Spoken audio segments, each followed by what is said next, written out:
The Amazing Spider-Man number 16, continuing Nick Spencer's run as we go to the Road to the Hunted, following Kraven the Hunter. What is he up to? We get a big glimpse into that in this issue.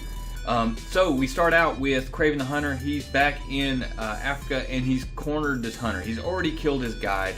He's stalking over him, and that's when he finally stops and tells him, "Stop! I'm not here to kill you." And he understands him. He understands that what it is that flows through his veins. This predator, and he basically tells him. Well, he tells him straight up, "I wish to make you a hunter." From there, we step into flashback mode. We get a recap of that. Hey, Kraven didn't want to be brought back from the dead, but his family, his wife and children, they decided that to use the black magics to bring him back to Earth. And then from there, he took his family down to the Savage Lands, and that he was there, a new family will be born. Well, it didn't go so well for them, because he basically killed all of them off except for his daughter, and she didn't even know the plan. From there, Kraven started hunting the High Evolutionaries' beings. He started slaughtering his Animen relentlessly. I mean, he just would sneak in, kill them, and it got to the point, I mean, the High Evolutionary actually cared about these beings, and so then watching them die over and over, he couldn't take it. So he finally told them, "Hey, whatever it is you want from me, make it known, show yourself." And then Kraven basically, he showed him what he wanted, and what he wanted was sons. And what he did is he made sons in his own image. Perfect clones. 87 of them. 87, I don't know why. It seems like a good number, I guess. But 87 clones, entirely human, and designed to age quickly into adulthood. Very Clone Trooper-esque from Star Wars: The Clone Wars. But his daughters, she's all like, "Oh, this is a disgrace, dishonor, Father.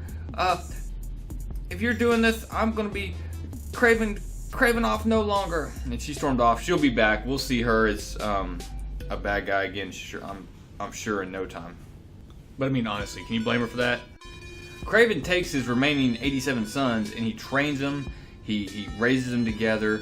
He teaches them, pride, love. I mean, he raises them like he would apparently like sons. He teaches them to hunt, and he gives each one of them a quest, a trophy, and for the first time they each go out and they fulfill their duty and they take their steps in the journey to adulthood. Then it takes kind of a twist. The one son comes back, and he's walking up and he's got a huge bag on his back, and Kraven looks at him stunned with just his eyes, about to pop out of his head, and asks him, "Where are your brothers?" And the young man dumps out the bag, and it's skulls of all of his brothers. And Kraven has this look on him, and he drops to his knees, and his son tells him, "I hunted them," and explains that you sent a letter to each of us, so I started with the messenger, and eventually I killed them all. They were not worthy of you, Father. Only I am. You must now see that." And Kraven, with tears rolling down his eyes, just tells him, "Stop. Just stop. You're a monster. You're an abomination. You're a beast." Then he pops up and kisses him on the freaking forehead and says, "I've never felt so much pride as I feel now." And freaking slings his arm around him, and it's absolutely insane. So Kraven raised 87 kids, pitted them against each other, and then took the strongest. That's so Kraven. But anyways, Kraven's like, "Hey, we're gonna party. We're gonna celebrate. This is great." And his son's like, "No, we're not. I didn't come to celebrate. I came to take my place by your side. I'm going to hunt the spider. I'm going to kill him. And then when my time comes, when that's done, I'll inherit your kingdom." Kraven at that point kind of raises an eyebrow and says, "My kingdom? Let me come show you my kingdom." And he shows him what used to be in a beautiful savannah. And then he shows what is now. And this gets kind of slightly cringy. "Their time has come to an end. You see how some habitats have been decimated? The climate eroded. My kingdom is dying and I cannot save it. All I can do is depend on Al Gore. No. I'm sorry. Is watch as the vultures descend. The poachers, they come for the ivory, for the horns, for the pelts. Their appetite is endless, and their cruelty knows no bounds. I have dedicated my life to the hunt. I believe in man's noble right to dominion over the wild, but there's nothing noble in this. So he basically runs it down and says, look, son, what would you do? And he tells him, hey, I'd send a message. I'd kill the next few trespassers, hang them at the four corners of the territories, and wipe my hands of it. Done. And Kraven's like, well, not so much. These outsiders are arrogant. They will guide them, and even if, they'll do this even if they're without a guide. They're gonna try this. And so his son's like, hey, kill them all. You're Kraven the Hunter. Show them. And Kraven says, look, even my strength may not be enough. And he shows him what he's actually up to as he slides on a suit, and his son looks more confused than ever. From there, we go to Arcade, who's out in front of a party, and Kraven stepping in. The guy that he just, told him he wanted to make him a hunter. He sees him, gets a selfie with him, steps out, and there's an audience there clapping and cheering, and he is basically inviting them to a hunt, and he shows them the Savage Six. And in Kraven's words, the Savage Six are this is what they've waited for. This is what you've paid for. The moment you can tell your children and grandchildren about. The grand hunt is upon us. His son's obviously he's not happy about it. He tells me he doesn't understand. These are the same trespassers that defiled your kingdom, and you invite them here to your home, you feed them, you laugh with them for what? So they can chase a handful of criminals? He's like, oh no. See, these costume wearing freaks, they have their own price to pay. You see, they've committed their own sin against nature. But we've got more. There's a bigger plan here. And you realize it's not just the Savage Six, but there's dozens, like the Serpent Society, a whole bunch of others that he's captured and he's going to use in these games.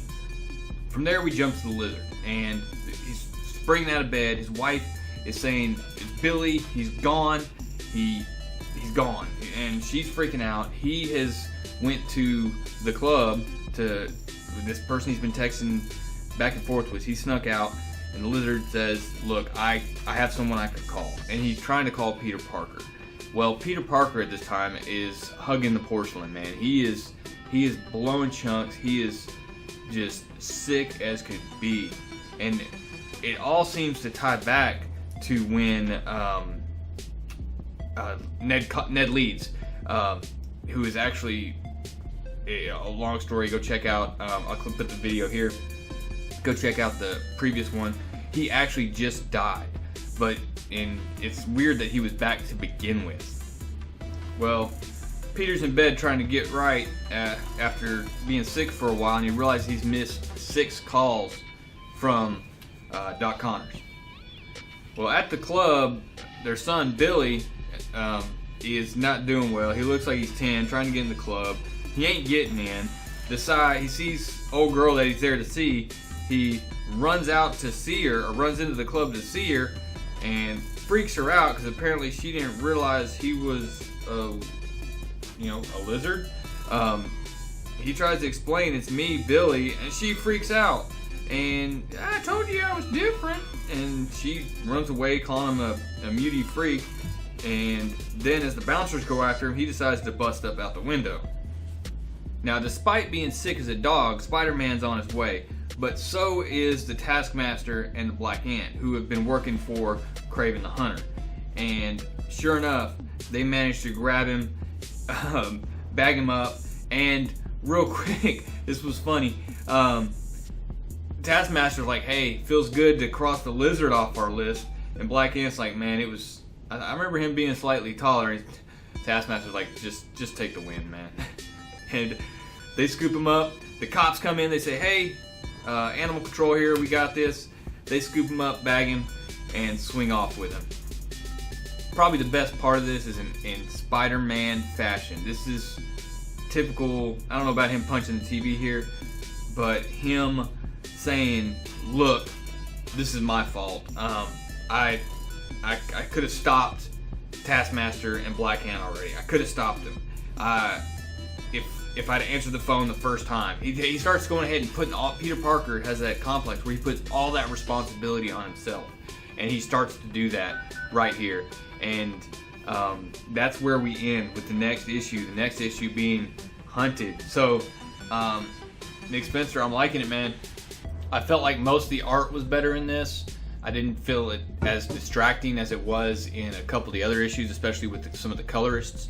I didn't know this guy. His last name Albuquerque. I'm not joking. Where'd it go?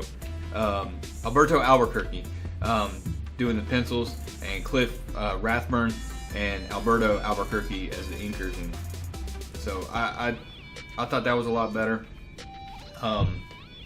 Overall, a really good book. So guys, I highly recommend you check it out. If you haven't yet, please take the time to follow me on Instagram and Twitter. And also, hey, if you're still here, click the subscribe button, guys. I appreciate it. Real Comic Stacks out.